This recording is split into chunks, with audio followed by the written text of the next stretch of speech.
The Chicago Bulls have yet another fun loss in their rush to the bottom to get more lottery odds. But the Bulls play a tough game in this one, lose 117-121 to the Phoenix Suns. We're going to talk about it all and more right after this. You are now tuned in to Chicago Bulls Central, hosted by Haize, your number one spot for all things Chicago Bulls.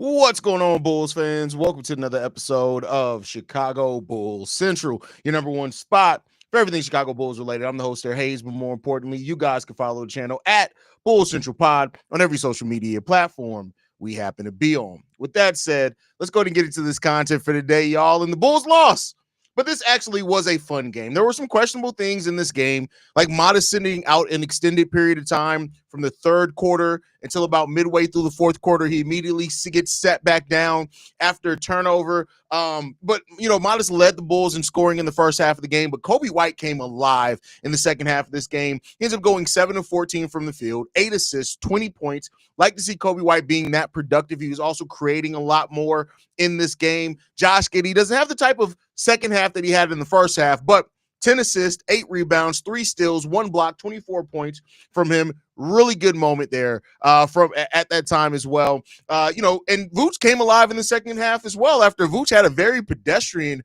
first half of basketball.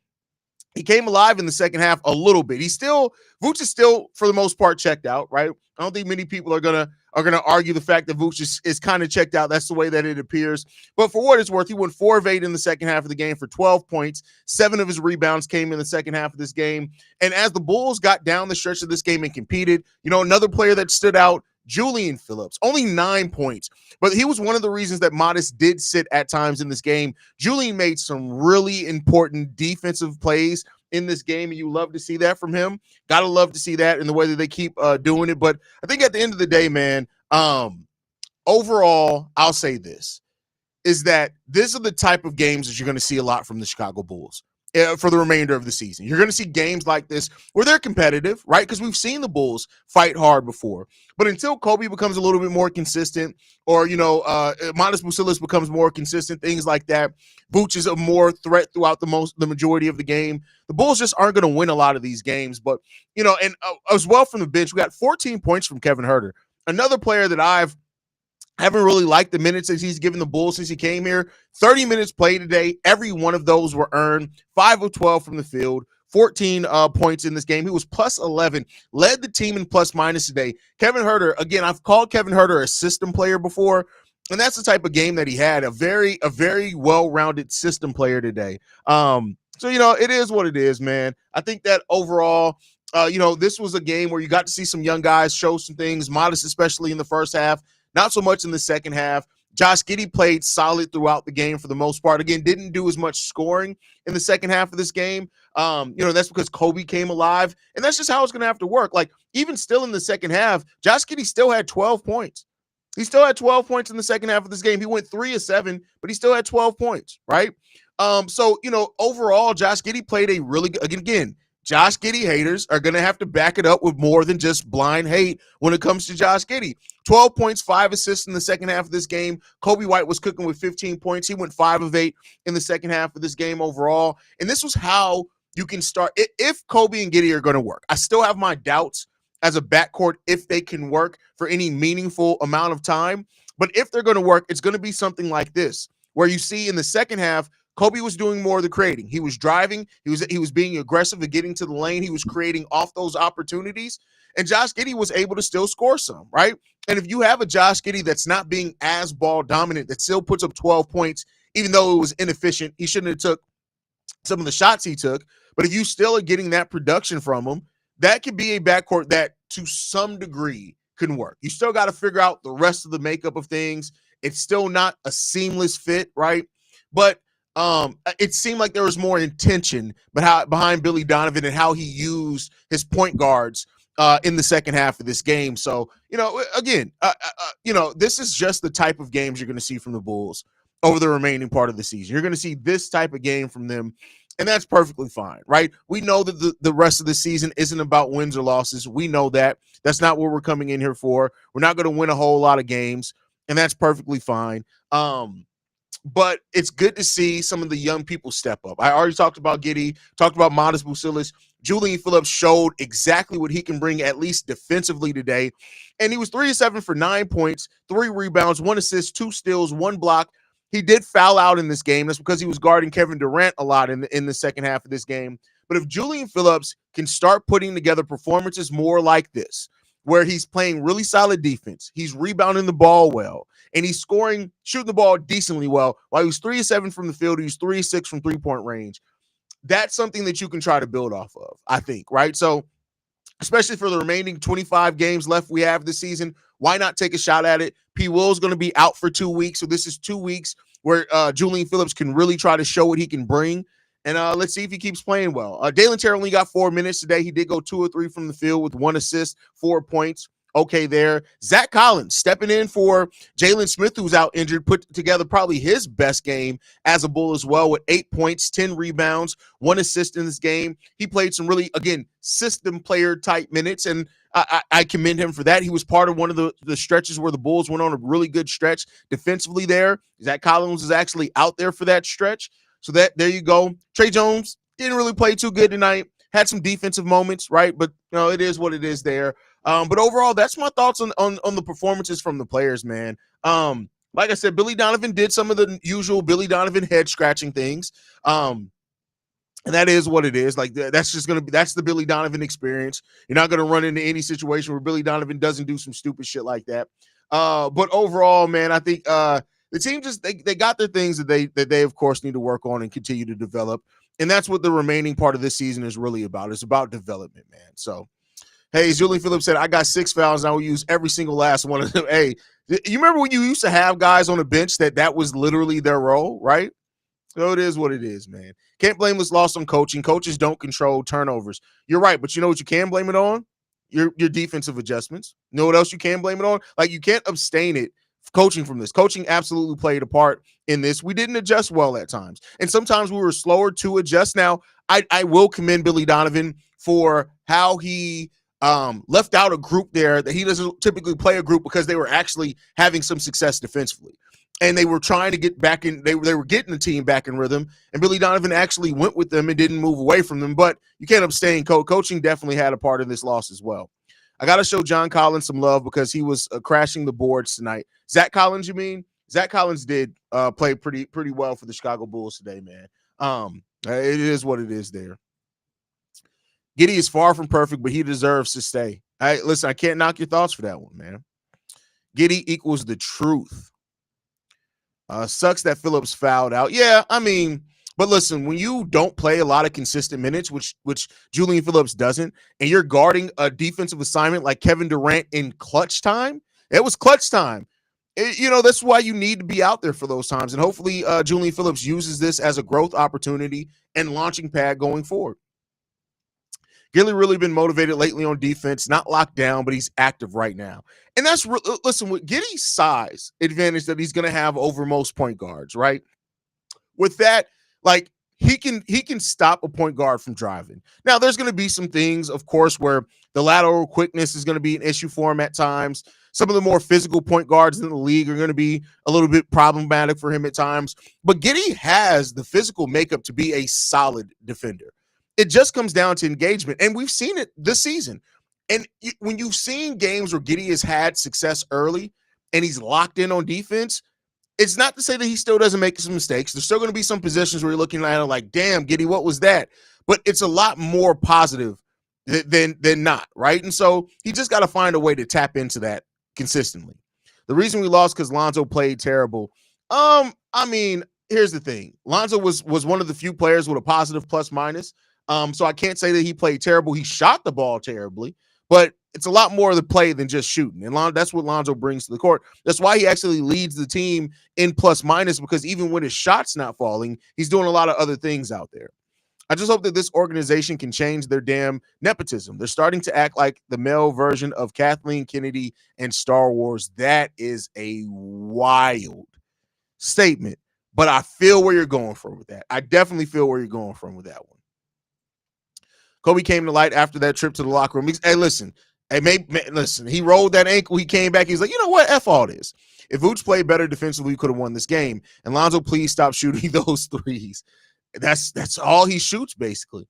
Logical Bulls fans don't hate Josh. It's just the fact that we know that he may not fit with the iteration of the team. We have to build a team that covers up his weaknesses. Well, I mean, listen, that's team building, period.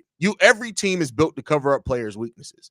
So, yeah, you're right. I'm not saying you're wrong. You're absolutely right. We do have to build the team to cover up his weaknesses. And the question that the Bulls have to ask themselves is are they willing to invest in that? And does that investment coincide with the direction that they're taking the rest of the roster, right?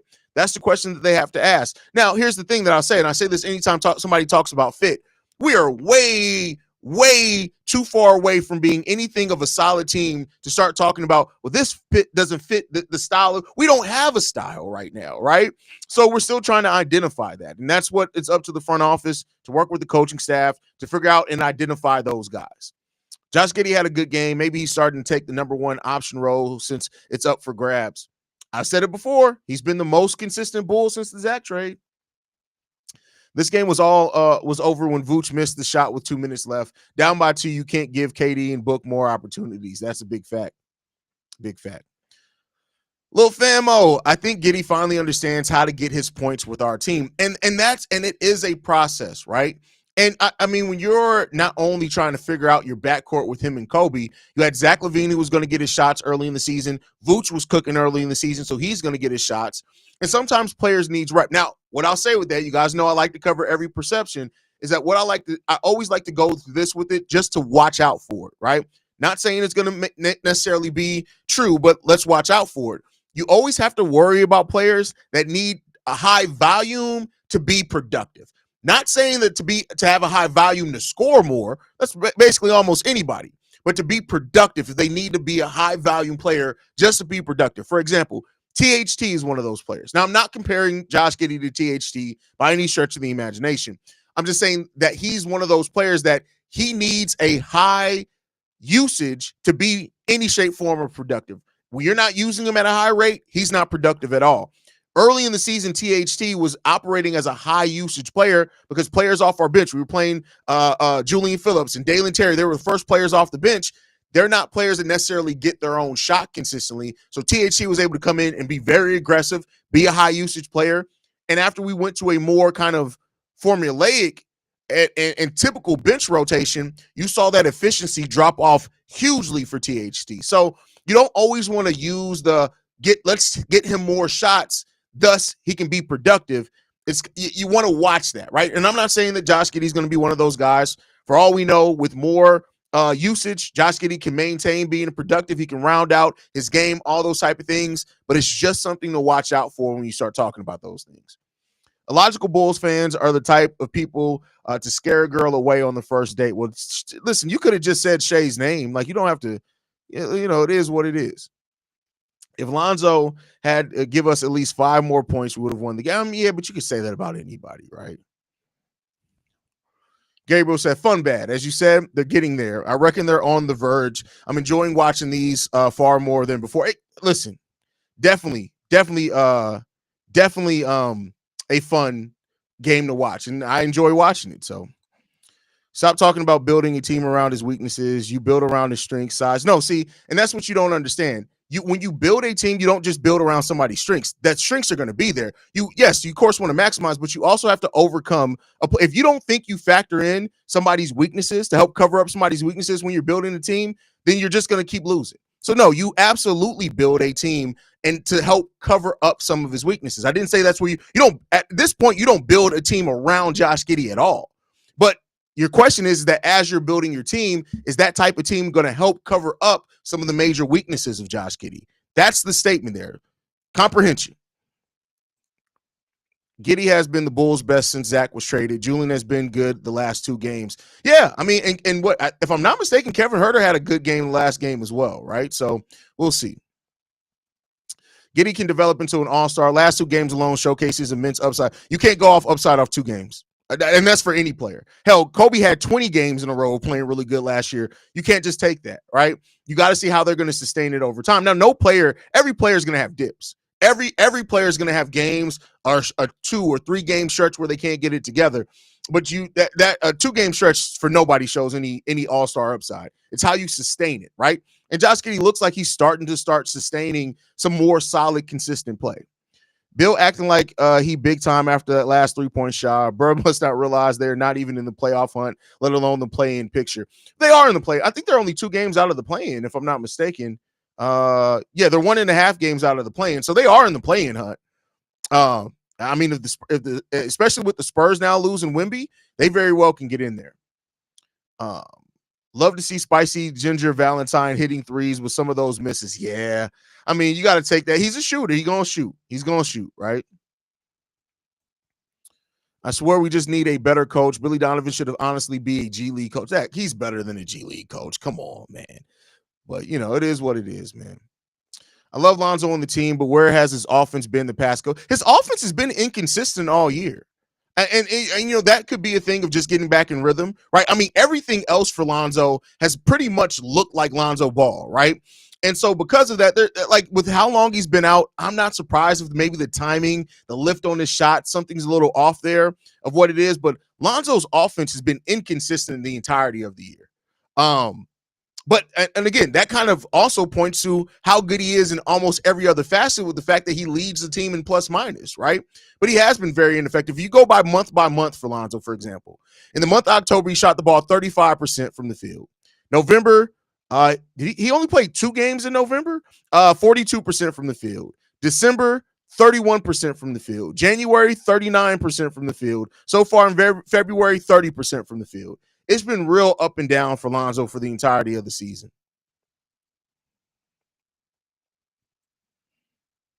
Haize, the most impressive thing about Giddey's game tonight for me was no turnovers and getting to the free throw line 9. And that is a very good aspect of the game. If Giddey can get to the free throw line consistently, especially with how he does have a size advantage over most guards that are going to guard him, absolutely. And that goes back to like Billy identifying certain mismatches for sure. Giddey was great defensively today. He was damn good defensively. Absolutely. No knocks there. Giddey knows his lateral movement is bad. His weakness is his hips and was identified early at OKC. He's working on it. I mean, listen, but some people, and I always like to say this, right? We always like to think, oh, if you work on something, like some people they can work on things all day long and it not work, right? They can just not improve. I get that, but Vooch and Lonzo were missing many easy looks. If they made a few more, we won this game. 2 games in a row, Lonzo's missed shots and key moments cost us the game. I mean, yeah, but Lonzo's shooting this season, you really don't want to rely on Lonzo shooting down the stretch of a tough game, in my opinion, right? Because Lonzo just, like I said, the shooting has been inconsistent all season long. Very, very inconsistent the entirety of the season. Why don't they let Giddey run the offense and OKC's teammates moved and cut without the ball? It's clear Billy ain't calling sets. They do let Giddey run the offense. But much like with OKC, they have other guards out there that are also going to have opportunities to run the offense. But Giddey does run a lot of the offense out there. I don't know if you paid attention to this, but a lot of times when the Bulls got turnovers, they actually went to the basket, which kept the game close instead of shooting threes. I mean, Shay, we've been beating that drum all season long, bro. I'm right there with you. We got to get better in transition, which is crazy for a team that wants to run a fast pace, but we'll see. You and Pat doing LOB after this? Yes, we are doing Locked On Bulls after this.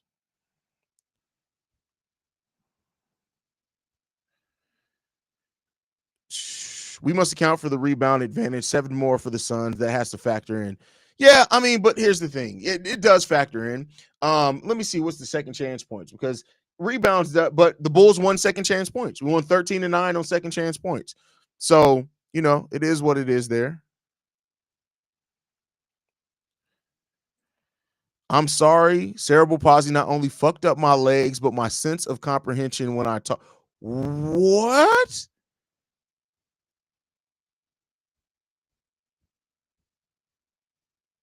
That's a crazy comment, Shay. Shay been on one lately, bro. Love the content, Haize. I caught the game at the end, but I'm a diehard with you, my guy. I appreciate you, brother. Appreciate you being locked in, man. Again, the Bulls players that have not been taught situational basketball, they must learn how to score. When to score, and that is where Billy must run more set plays to dictate the pace of the game. Oh, we all know that Billy doesn't run set plays. Like we know that this is like Billy Donovan is not a creative basketball coach at all. Like I think we, as far as people who've been watching me for a long time, y'all already know. I've talked about that for years. Like that's not Billy Donovan. He's not that guy. He's actually terrible in having to draw up set plays, man. I know, bro, I know fans want to find something to blame on, but Zoe's season was always going to be up and down. If you ever hooped and missed a lot of time, it's hard to find consistency again. Wait till next year. Agreed.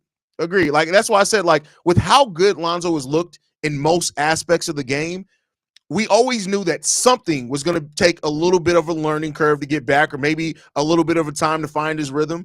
And I'll say this, if the way that Lonzo has to find his rhythm is that he's good he's really good defensively, right? He's good on getting on anticipation, on getting the steals and things like that, rotating, passing, all those things, the timing on all that's great. If the one thing that we're looking at Lonzo and saying, hey, that shot, yeah, what happened to it? I'm dealing with that. I could deal with that because I think that's the shooting thing is probably the thing that's going to come back. And yes, Giddey is getting 22 to 25 million. And God forbid he keeps playing like this, bro may get even more. Don't let your Giddey hate blind you from logic. And that's all that I say. That's all that I say, right? You're right, Haize. You can work on things and not improve. It's the mind you have to change. A lot of players using mind coaches now. Here's the thing, though, and this is what I'll say with Gids, right? Is that he may never be a lock, and you don't have to be a lockdown defender to be a good defender. I've said this before, with the way that Giddey is on offense, especially running an offense, he just needs to be, all he has to be is a solid defender. All he has to be is a defender that you look at and you say, all right, yeah, I mean, there's going to be times where he gets blown up, but we know he's going to give effort, and there are going to be some games like this where Giddey is magical defensively. You can live with that because of how good he actually operates, how good he creates shots. He before coming to the Bulls, he was in the 93rd percentile as far as open shots generated for his teammates. And the reason why I like to use that stat is because that's not based on if they make the shot or not. That's how many open shots you're creating by the way you play basketball. Now that's gone down some for on the Chicago Bulls. He's in the 86th percentile now. And I think that's largely also because of he shares the backcourt with either Coby, Ayo, or Lonzo at all times, right? But he's still that's not a skill you can just overlook. Creating open shots for your teammates is a really good underrated skill. We always look at the result, like the assist is the result of you creating open shots. But I like to look at that because there are not a lot of players creating open shots for teammates like that. We got to find a way to capitalize off that as a team, right? Giddey's 3-point percentage for the season is up to 36%, the highest of his career. I mean, listen, and that, what did I say earlier? 36, between 36 and 37%. So Josh is 22 years old and he's your best player. What sort of knucklehead were you at 22? What? And he's not the team's best player yet, not overall, but he's definitely been the most consistent since the Zach LaVine trade. It's a miracle Lonzo's even playing. Expecting Lonzo to play when he was healthy this season is crazy. Exactly. Yeah, you can work on things and not improve. Like I work on my terrible grammar in the chat, but I would never. That's crazy, Shay. You just resigned and never having great grammar. I mean, hey, shout out to the realization, man. The awareness from Shay. Billy got to get more movement in the. Listen, Wayne, you're talking. I've been saying this for 4 seasons now, bro. 4 seasons I've been saying this. The same thing. I 100% agree with you. We got to get more off-ball actions. We have to. Shout out to Brian, who's been MIA. He's been over there building his OnlyFans studio. Shout out to Brian. Where's my hat? I mean, I don't always wear a hat, brother. At the end of the day, he's a 6'8" guard that will always be a mismatch most of the time for guards. Anytime you can use that. Plus, he can pass and get to the rim. He needs to shoot up threes to be more efficient. I mean, yeah, he definitely needs to be more efficient from three. But here's what I'll say with Giddey scoring, it's going to come and go. And I think as a team gets better, you actually want to rely on Giddey scoring less and less. So I'm not worried about Giddey scoring 20 points per game or anything like that. Like I think a Giddey that scores 16 points per game, but gets you 8 assists, 8 rebounds, right? And a block shot a game, like that's good enough. That's good enough. Giddey is durable too. That's important in this league. They play well for a rebuilding team. The Bulls kept the Knicks and Suns game close. Exactly. And that just is what it is. Like, and that's why I say we're going to see a lot more games like this the remainder of the season. Some they're going to win, a lot they're not, right? And that just is what it is. Like, that's the state of being a rebuilding team. It just is what it is. So, take the fun for what it is, watch the learning for what it is, and we'll just see how this team continues to develop and grow.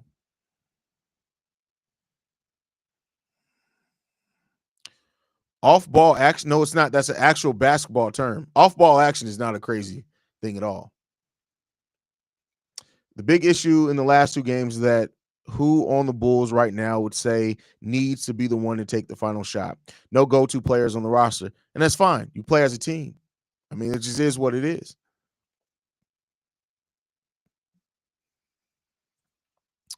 I saw the video about the Bulls not knowing that they're in a rebuild. I just wanted to ask, do you think that they're trying to view this as a retooling opportunity, just making the wrong business decisions? I definitely think that AK views it as a retool. I don't think he's come to the realization yet of how much is going to have to be a true rebuild, right? And that just is what it is. That is what it is. And we'll see how that continues to grow. You're a good dude. Love your content. I'm okay with the loss, but why in the hell is Kevin Huerter playing more minutes than Modest? And against Modest wasn't in the game in the fourth. Phillips fouled out.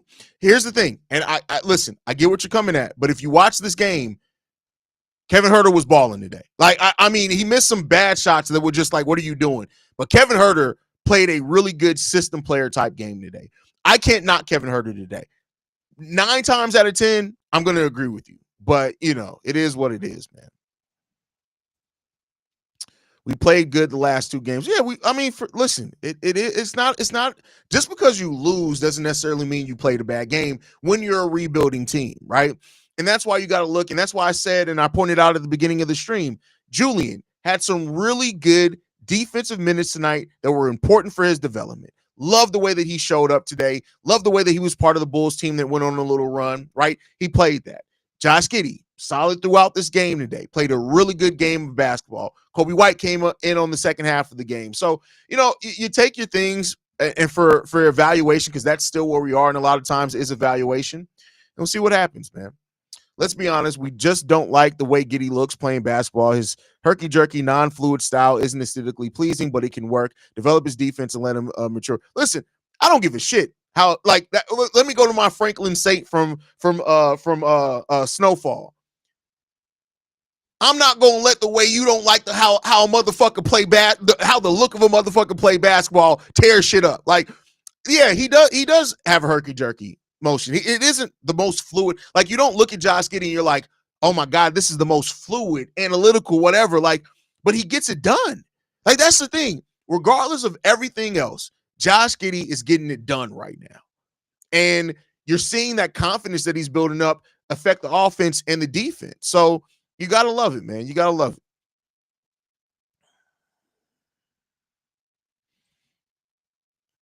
Haize, who you got, Bulls or Sixers, 2 of the worst teams in the NBA? Listen, I used to keep saying the Sixers are eventually going to wake up, but I'm not saying that anymore. It's going to be the Bulls. By the way, I couldn't watch the game. Why was Dalen only playing 4 minutes? I mean, Dalen has been kind of out of the rotation, right? I think that's a part in it, but I also think did he have a turnover today? It was something that Dalen did that got him pulled. And you know how Billy Donovan is sometimes. Once you do one thing, you don't see the floor again. Huerter is a monster for his offense. He's an elite shooter and floor spacer. Elite, I wouldn't say elite, bro. I can't give him elite. He had a season of being elite, yes, but I can't say he's an elite floor spacer with how he's been playing the last almost 2 seasons. But he's a perfect guy for a kick out, and he improves our spacing. It's huge. He can rebound, and he did that today. He played really good today. Really good today. Sabrinsky in the building. Shout out to one of the OGs. Said, hi, Haize. How are you doing? The Bulls always finding ways to lose games. They're not the same team without Zach. That's fact. They're not the same team without Zach LaVine. So I don't care how Giddey looks. If he's effective, let stick to the exactly. I don't give a shit. I care about the results. You can look the most awkward person. Listen, Joakim Noah's shot was ugly his whole career, but you know what? He had some years of that motherfucker being effective, right? So, Haize, do you think Josh Giddey likes it in Chicago? I think so. Who do you see that's on the current roster as a long-term player? Of course, other than Io, Modest. And here's the thing, and this isn't to knock players, but it really depends on what we do in the subsequent drafts. I can see a world, and here's my mind. Let me add some color to this, right? In my mind, over the next 2 years, the Bulls have to go best player available, not position. I get it. Yeah, we want a center, and the center may be the best player available by the time we draft. So I'm not saying that that's not the case, but to me, you have to go best player available, the player that you really think is going to turn into a superstar. Not that that's raw and has tons of potential, but the player that you look at and you say, he got this is going to turn him into a superstar. You have to, you owe it to where your franchise is right now to take whoever you see that is. If they're a point guard, if they're a shooting guard, if they're a small forward, if they're a center, if they're a power forward, right? And you let the rest work itself out. So because of that, I can see a world in which anybody can be gone. I can see a world in which Coby can be gone. I'm not saying I would want to see that, but I can see a world in that happening. I can see a world in which Josh Giddey can be gone. Now, I don't want to see that happen, but I can see a world in which that happens. I can see a world in which people, I do want to see that happen, so I'm going to shut up there. So, I think that it's that fluidity, right? That you have to have as a front office when you really don't have a player yet that you've shown that you can build around. You got to try to find that guy. And wherever position that guy seems to fall to you at, you get that guy, right? Growth and situational experience for everyone on the young roster who fits with who. Facts. Great point, Brent. Great point. What is your stance on Coby White right now? I mean, pretty much how it was coming into the season. Coby White has the potential to be a go-to scorer. I really do think that. Not necessarily a player you want to build around, not the best player on your team. Keep in mind, your go-to scorer isn't always your best player on your team, but I do think he has the potential for that. His inconsistencies, though, make it really hard to evaluate. And I said that as much this summer. As high as I was on Coby White after the season last year, the thing that I wanted Coby White to show that he could do is you have to be consistent. And on top of that, I want to see him try to get to the free throw line more. So I still hold pretty much the same opinion on Coby because I knew those consistencies were definitely there. Zay Over says, Haize, you're the best. Low-key blessing to you and the beautiful family. Hope you go far in this industry. I see you in every courtside game roasting players and people. That's hilarious. I appreciate that, Zay. But all right, I'm going to go ahead and get ready to wrap it up. We got to go do Locked on Bulls, man. Thank you guys so much for tuning in today. Make sure you guys hit the subscribe button as well. You can follow the show at Bull Central Pod. You can send us any feedback, questions, comments, concerns. bullcentralpod@gmail.com. Lastly, if you want to leave a text message and or voicemail for the mailbag, the number to do so, 773-270-2799. We are the number one spot for everything Chicago Bulls related, but that's thanks to you lovely and beautiful people. And I'll see you guys bright and early tomorrow morning. Love you guys. Go Bulls. See Red. Peace, y'all. This has been a presentation of the Break Media.